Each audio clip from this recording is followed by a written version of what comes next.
Здравейте на всички, аз съм Иван Ненов и вие гледате Ненов ТВ. Да.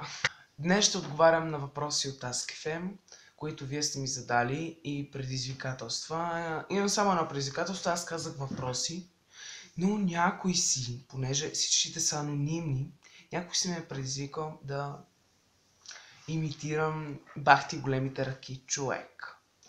Добре, ще го имитирам. Окей. Така, нека първо да видим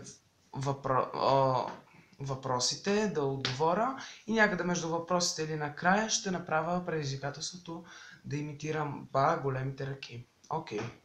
Първият въпрос е: пушиш ли? Не знам. Втори въпрос е: от колко време се занимаваш с влогърство? Занимавам се от няколко месеца. Не съм кой знае какво. Но иначе имах и преди клипове, но ги триех, защото аз не знам как ще да ме възприемат хората, но вече не ми пука, затова ще продължавам да ти спра клиповете и никой няма да ме спре. Трети въпрос е: в кое училище учиш? Държавно. Не е частно, спокойно. Четвърти въпрос е: кое място, което посети за последен път? Място, което посетих за последен път беше кухнята, ходих и си направих кафе. Следващия въпрос е: имаш ли куче или котка? То е написано: има схли, куче или котка. Предполагам, грамотният човек ще напише: имаш ли куче или котка. Имам куче, котка имат моят братовчет. Не се пада моя, но и се радвам, че нямам котка. Да ми направи тук всичко космаци, събирам лайна и да. Следващия въпрос е: кой клас си? 8. Някой ме пита много интересен въпрос. Защо, когато някой те нервира, плащаш на хора да го пребиват? What? И започваме с предизвикателствата. Първото предизвикателство е: играй мазен кючек на някоя чалга песен.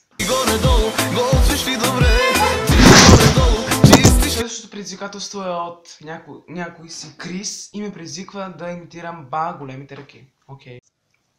Си големите ръки, човек. Това аз ли съм, бе?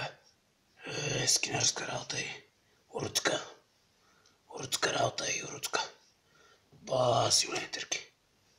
Леле,